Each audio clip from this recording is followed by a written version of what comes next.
Bom dia, boa tarde, boa noite, pessoal. Tranquilo com vocês? E aí, gostaram do nosso primeiro Unicast? Então vamos pro próximo aqui. E hoje nós temos um convidado ilustre para a gente poder conversar aqui, aquele de cabelinho branco que a gente conhece. E eu sou Isaac e a gente vai falar um pouquinho agora do nosso Unicast, o podcast aqui da Unijovem da Igreja Batista em Village Art. Beleza?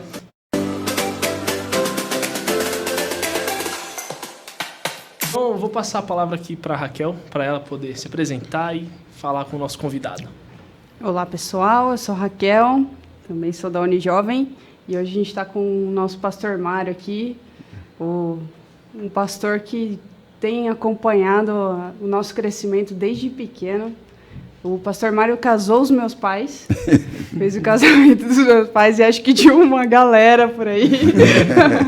Então, pastor, é um privilégio ter o senhor aqui com a gente.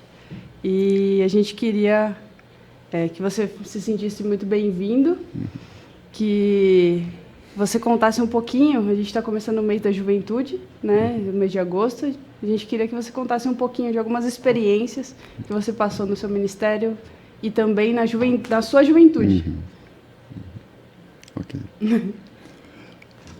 Posso falar direto, se vocês quiserem detalhes, aí vocês me interrompem, ok? Tá bom, tá bom. Então, eu nasci no meio evangélico, na Igreja Batista, e eu admirava muito o meu pastor.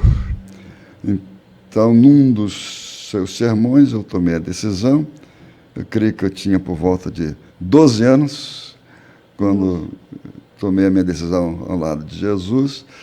E era um templo pequeno, mas estava cheio, e a impressão que eu tive é de que ninguém iria notar que eu tinha tomado a decisão, porque várias pessoas se manifestaram, mas ele viu, o pastor viu, então, e resolveu me destacar dentre os outros. Não teve como escapar. Não tive como escapar, mandou ficar em pé, depois chamou lá na frente, aí eu falei, puxa vida, para que eu fui me decidir hoje? Aí, dali, a partir daquele momento, além de ter tido a convicção de salvação eterna através de Jesus Cristo, já comecei a pensar em como poder servi-lo. E resolvi, aí comecei a imaginar que teria que realmente ter alguma visão com relação ao futuro. E todo jovem lá no Rio pensa, está fazendo qualquer curso, já entra na escola primária e já vai pensando em que faculdade vai fazer. E eu comecei a pensar que se fosse fazer faculdade, obrigatoriamente teria que ser uma faculdade gratuita, porque não haveria condição nenhuma de pagar. Então, o meu pensamento era ser engenheiro. Olha só. Então, eu queria, para fazer engenharia, eu teria que fazer na Federal, na Universidade Federal do Rio de Janeiro, porque era a única que existia naquela época que você não pagava. Eu falei, para passar ali é uma coisa muito difícil, mas, por incrível que pareça, eu vou tentando o vestibular e quando foi para fazer o vestibular, eu disse, bom, engenharia é muito concorrido. Então, eu vou fazer um pouco mais suave. Então, eu resolvi fazer a faculdade de matemática. Porque aí eu me prepararia, fazia um ano de faculdade, que era a faculdade, eles chamam na Faculdade Nacional de Filosofia, e nessa faculdade tem todos os cursos que formam professores para todas as matérias. Então, no primeiro andar era História, segundo andar Geografia, terceiro andar Línguas, e o sexto andar era de Matemática. Então, eu fui para o sexto andar, mas com essa ideia de que aquele ano era para eu me preparar para poder entrar na faculdade de engenharia. Mas foi um curso tão difícil e duro, que quando chegou no final do ano, eu não falei, não, vou ficar por aqui mesmo, em vez de ser engenheiro, então vou ser professor de matemática. Então, por acaso, eu me tornei professor de matemática nessa universidade e ficava no 6º andar, como eu disse, e todo dia que eu ia para a aula, eu sentava próximo à janela e ficava olhando os carros passarem, chegarem. Então eu via aqueles carrões que vinham de Ipanema, Copacabana, Leblon, e paravam lá e deixavam os seus filhos para fazerem a faculdade, porque aquela era a faculdade. Aí eu falei, mas o que eu estou fazendo aqui? Teve uma ocasião, então, inclusive, que um dos carros que parou era da Embaixada Argentina. Aí a embaixatriz fazia o curso lá. Eu falei, o que eu estou fazendo aqui no meio dessa gente toda? Aquilo foi não me preocupando, mas me enchendo de razões para devolver alguma coisa para Deus, como retribuição disso. Então, quando chegou o final do ano, passei do 1º para o 2º ano, aí eu procurei.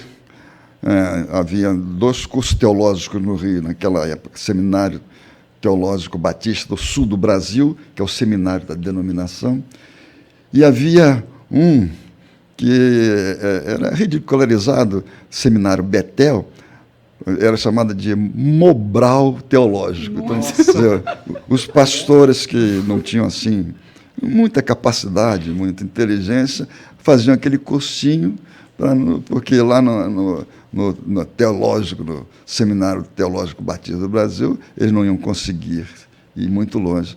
Eu falei, mas eu tenho que fazer esse cursinho do Seminário Betel. Aí eu entrei era um seminário pago, então eu cheguei lá na fila de matrícula, aí o doutor Miranda Pinto, que era o diretor do seminário, ele falou, o senhor, eu queria me matricular no curso de teologia. Aí ele olhou para mim e falou assim, e sabe que eu preciso de um professor de matemática? Nossa. Você pode dar aula de matemática aqui, porque eles tinham lá uma turma de vocacionados para o ministério que não tinham todo o preparo. Então, eles tinham lá um curso, espécie de ginasial, um ginásio. E, então, eu era aluno do teológico e professor no ginásio do próprio seminário, porque era a forma que eu tinha de pagar o meu estudo. E aí fui até o fim. Nossa. E consegui passar sem colar.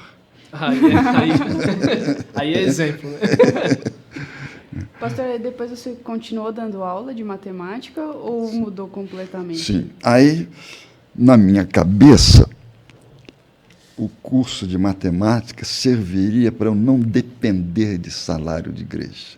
Então, quando eu comecei o meu ministério era plantar igrejas em lugares que não havia igrejas.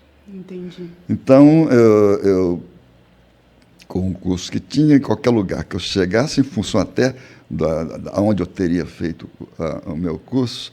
Então, nós fomos... nesse período, eu já estava namorando com a Elza, ficamos noivos, e logo depois do nosso casamento, eu recebi uma proposta para ser professor de matemática no Colégio de Alfenas, em Minas Gerais, bem, lá no sul. E a razão do convite era do secretário executivo, de que naquela cidade não havia, na região não havia trabalho batista. Nossa. Não havia, havia acho que nem de evangélico. Depois é que começaram a surgir algumas. Então, eu fui lá para plantar uma igreja. Haviam 2 pastores que eram de missões mundiais, que estavam voltando para o Brasil, e eles, então, eles resolveram, vindo já aposentados, eles então resolveram construir um colégio batista numa cidade próxima, lá em Varginha, e depois levaram organizaram o Colégio Batista em Alfenas. Então, eu fui trabalhar no Colégio Batista e durante momento de férias, então, eu dava aula de 7 horas da manhã às 10 horas da noite. Nossa. No colégio, porque eu dava aula em todas as turmas.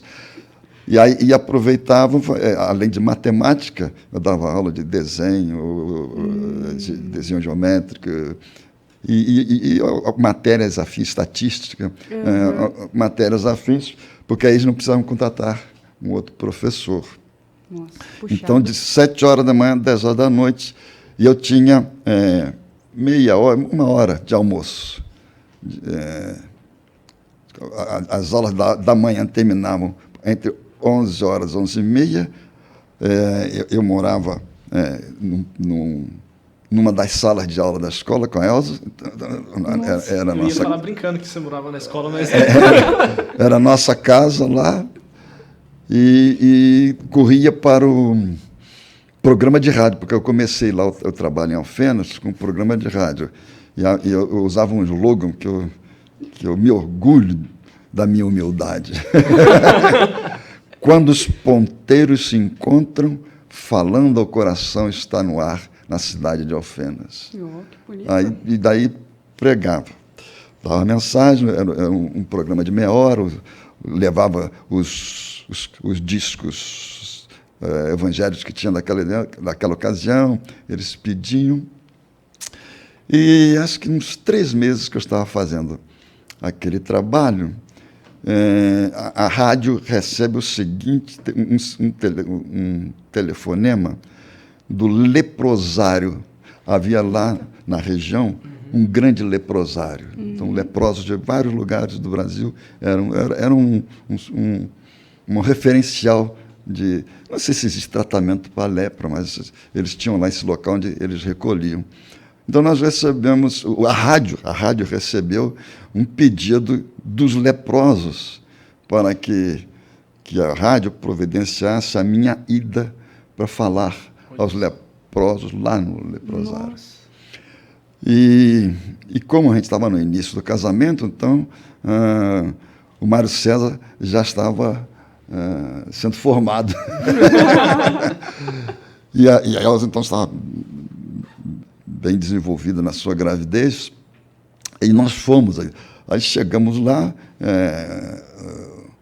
foi uma experiência, assim, para mim, bem diferente, porque um vinha para cumprimentar comigo, não tinha metade da boca, o outro não tinha do nariz para cima, então o outro estava sem a orelha, então várias coisas assim horríveis, e eles orava por eles, fazia algum comentário, e quando eu já tinha conversado com meia dúzia deles, aí entra a diretora, que não sabia que eu tinha aceitado o convite, e quando ela entrou e viu a Elza lá dentro, grávida, mas ela deu a bronca, chama a polícia, o senhor não tem, como é que ela não pode estar aqui nesse estado, pode afetar o neném, coisa, aí falou, aí nos expulsou de lá, mas foi uma experiência interessantíssima, porque não somente os leprosos, mas também a própria diretora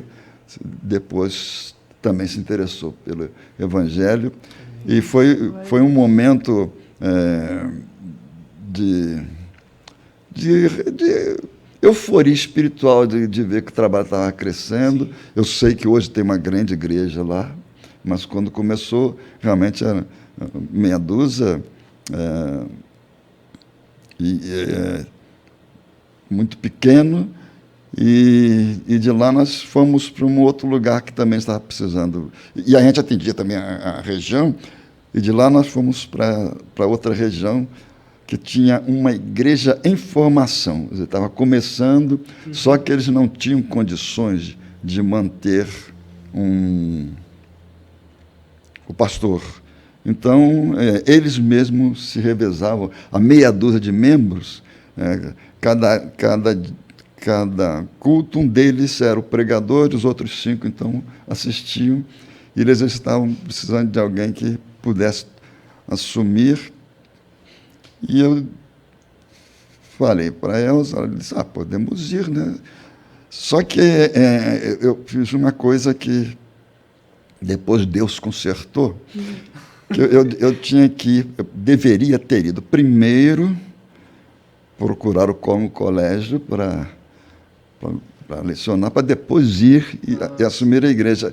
Então, eu já fui, porque a igreja tinha uma casa pastoral em construção. Então, nós fomos, a casa pastoral estava construída pela metade, então nós ocupamos a metade que estava construída, que era a dos fundos, e a outra metade da frente ainda estava lá. Eles pararam porque não tinham como terminar a construção. Aí nós ficamos lá naquele fundo, e algumas coisas impressionantes aconteceram. A primeira, o Mário César, não foi você que nasceu em Alfenas, não, né? Então, só que a Elza estava, quando nós fizemos essa mudança, o Mário César era bebê, eu não consegui aula em Itajubá, mas nós mudamos e algumas coisas interessantes aconteceram, extraordinárias, como manifestação de Deus. Assumi a igreja e eles, solenemente, em votação unânime, resolveram me pagar um salário de R$50 por mês. Nossa! Amor pela obra. Aí eu, não consegui a escola, aí eu fui para algumas as cidades mais próximas, procurando, porque já havia, algumas delas já tinham começado o ano letivo. Até que cheguei em Campanha, a cidade da Elza, lá havia um colégio de freiras, a cidade é tremendamente católica, e o seminário de padres. Uhum. E lá o colégio de freiras, elas tinham uma escola para moças. Escola que elas ensinavam o ginásio colegial, e eles estavam precisando de um professor de matemática e me contrataram. As freiras me contrataram para eu ser professor de matemática lá. Então, pelo menos nos 6 primeiros meses, porque para chegar de Itajubá a Campanha para dar aula, é como mais ou menos daqui a Barretos. Nossa. E longinho. Várias vezes eu tinha que sair muito cedo, porque eu não tinha... algumas vezes não batia o horário de eu ir até Pouso Alegre, para de Pouso Alegre chegar à Campanha. E outras vezes eu não tinha dinheiro. Eu só tinha dinheiro para chegar em Pouso Alegre, mas depois não tinha dinheiro para ir e voltar mais tarde. Então eu ia para a estrada e fazia esse famoso sinal. Aí o caminhoneiro parava, me deixava uma certa altura, aí eu trocava de caminhão. Depois de 1h30, mais ou menos, eu estava chegando, já estava dentro da sala de aula. Que aventura. Nossa. Então foi muito interessante. Esses 2 casos, do leprosário, de atender ao leprosário, e essa dificuldade que a gente teve de se manter durante algum tempo. E em Itajubá, nós soubemos depois, chegava na época dos R$50, era demorado e não vinha pelo tesoureiro. Vinha sempre através de um irmãozinho. O tesoureiro mandou entregar o seu salário. Aí me entregava R$50. Mais tarde eu estava... eu já estava aqui na Vila Jete, e eu fui pregar numa cidade chamada Catolé do Rocha, que é no sertão do Maranhão. É a cidade onde nasceu o irmão Jonas. Nossa. Ele nasceu nessa cidade, Catolé. A Igreja Batista da Mangueira, em Catolé do Rocha. Aí eu saí, fui lá para Catolé do Rocha para pregar. E cheguei lá no aeroporto, eu falei para o taxista, olha, o senhor podia me levar no bairro da Mangueira? Aí ele falou assim, aqui não existe bairro da Mangueira. Eu falei, como não existe? Eu falei, eu sou pastor, eu vim fazer uma pregação, e o endereço que eu tenho é a Igreja Batista da Mangueira. Não, a Igreja Batista da Mangueira existe, mas o bairro não.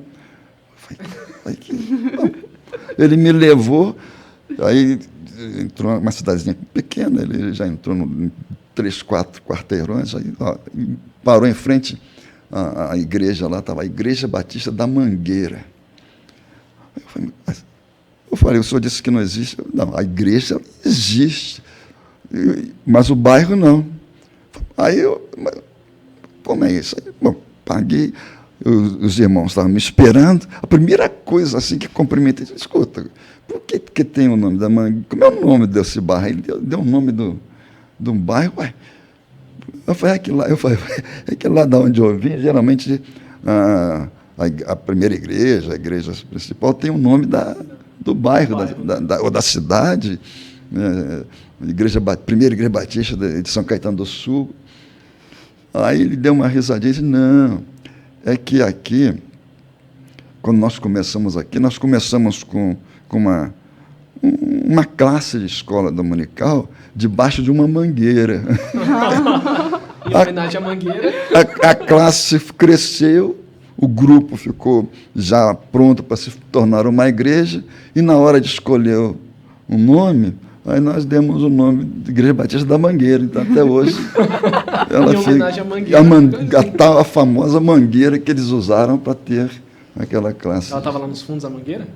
Não, a mangueira eles já tinham tirado, que construíram o templo. No lugar da mangueira, eles construíram o templo. Então, é mais ou menos esses detalhes do início. E fomos de Itajubá, deixamos a igreja formada, eles construíram um templo, uma igreja. Eu soube depois que se desenvolveu muito bem, mas lá, com essa dificuldade financeira, viajando, quando numa das voltas,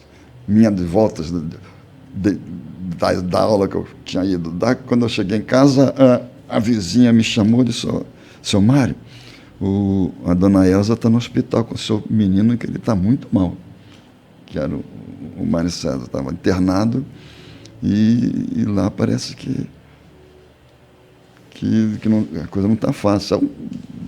Nem entrei em casa, já corri para o hospital, e ele estava, mas aí, quando eu cheguei, ele já estava sentado na cama e já estava de alta, que realmente Deus já tinha tomado as providências. E foi bom porque eu tinha visto, naquele dia eu tinha recebido o salário, aí a enfermeira disse, olha, o senhor já pode levar, o senhor só passa ali na administração para fazer o acerto desse tempo que ele ficou lá. Eu falei, tá bom. Aí fui lá, a secretária, ela falou, olha, Samara, teve medicamento, o médico veio, explicou o que tinha sido feito, então o senhor tem, o seu custo é R$50. Então, o salário do mês foi na consulta. Eram os únicos R$50 que eu tinha. Eu falei, não tem problema, deu 50 e vamos para casa. E pensando, e agora, o resto do mês, como é que vai ser? Quando nós chegamos a vizinha viu que a gente chegou, ô, seu Mário, chega aqui.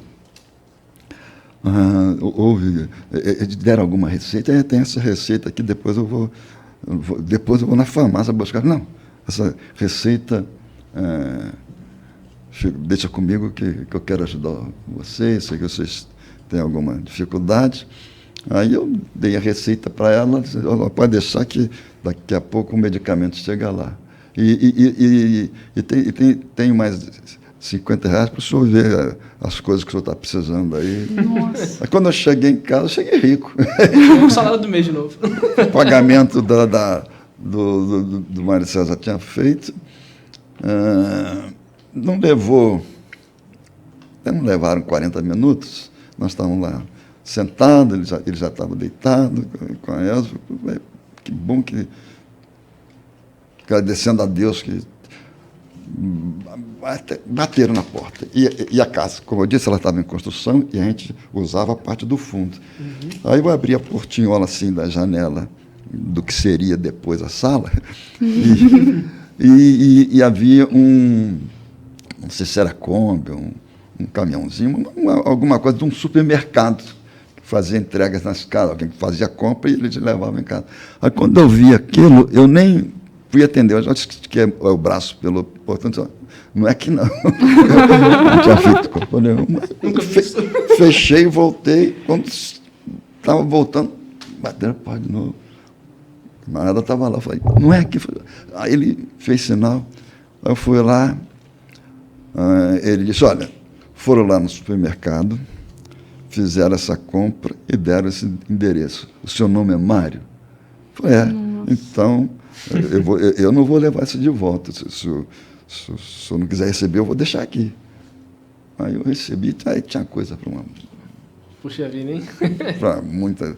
Até hoje, só na eternidade, eu vou saber quem foi. Provisão divina, né? Até hoje, nós nunca ficamos sabendo quem fez aquilo. Então, algo sensacional para a gente. Então, esse foi mais ou menos um resumo de algumas outras coisas que a gente podia separar, mas eu separei essa que eu achei interessante. Tem outras assim, interessantes, tipo cômicas às viagens fora do país. Eita. Eu me apresentei para a Junta de Missões Mundiais. Eles estavam precisando de dar umas férias para o pastor, para o missionário que estava fazendo Equador e Peru. Essa você vai comigo, né? Equador e Peru, então eu me ofereci para essa. E aí, como eu tinha feito ginásio, lá na minha época era primário, ginásio científico. E no científico, você tinha algumas línguas. Tinha até latim, Nossa. espanhol, inglês e francês. Eram 4 línguas no curso científico, na minha época, né? Além do português, é claro, matemática. Mas, pelo menos, essas 4 línguas eu não era bom em nenhuma delas. O negócio de língua não era bom, eu era mais matemática, o português relativamente bem. Aí eu dei uma olhada, a junta precisando de dar férias ao missionário. Eu falei, eu vou lá, é negócio de castelhano, em vez de você falar maior, fala mais grande. Então eles falam mais grande. Aí achei que era assim, que eu chegaria lá e seria fácil. E aí quando nós chegamos lá, eu não entendia nada que eles falavam e eu não falava nada que eles entendessem. Então, foi o início. Mas chegamos uma quinta, sexta-feira, aí nos alojamos. Acho que nós ficamos numa casa americana.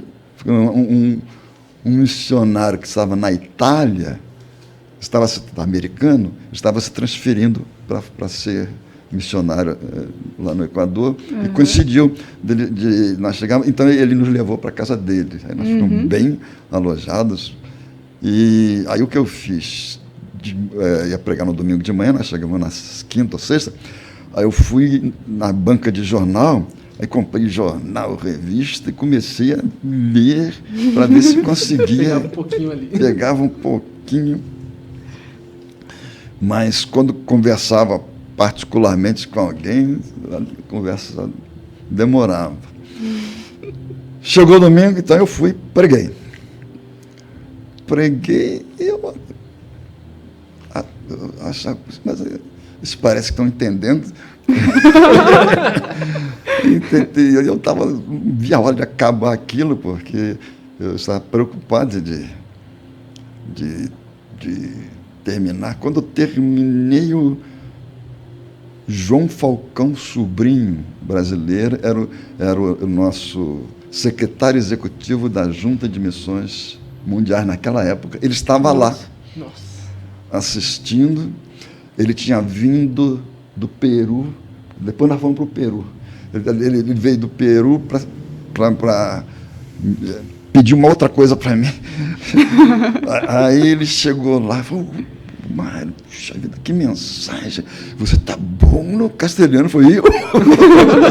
Falei: não, olha, daqui já está tudo marcado lá. Amanhã à noite vai ter a reunião da Ordem dos Pastores Batistas Peruanos e você vai ser o pregador.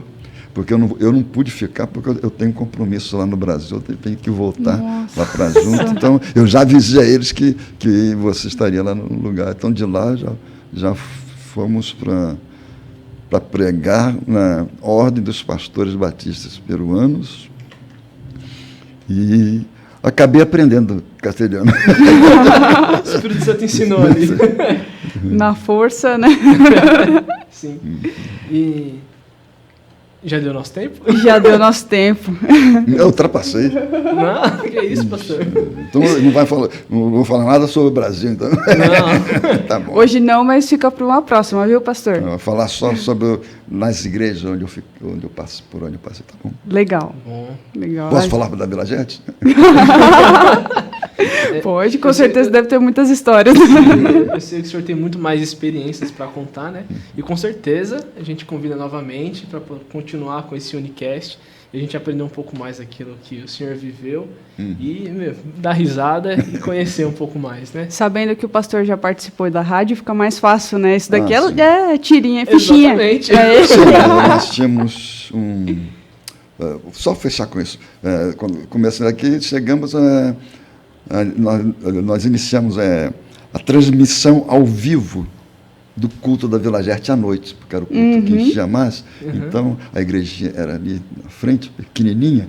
Então, fazia a transmissão ao vivo do culto à noite da Vila Gerte. E irmãozinho que cuidava do som, ele ficava lá atento, quando precisava tirava. E teve um domingo, eu não combinei nada com ele, esqueci, tinha batismos. Então tinha o culto, mas tinha o batismo. E ele transmitiu tudo, ele transmitiu o culto normal e transmitiu os batismos. Aí no dia seguinte eu encontrei, não sei se foi com o vereador ou com o prefeito, aí ele falou, um desses dois disse: o que houve na sua igreja? Porque a partir de uma certa hora lá, estava assistindo, de repente, fazendo tchá! Daqui a pouco, tchá! Ele transmitiu, inclusive, a hora que as pessoas eram levantadas no batistério. Então, tem algumas coisas também muito cômicas. Então, a gente vai ficando por aqui. Até o nosso próximo Unicast, pessoal. Deus abençoe. Até, pessoal. Deus abençoe. Obrigada, pastor. Obrigado a vocês. Deus abençoe a todos.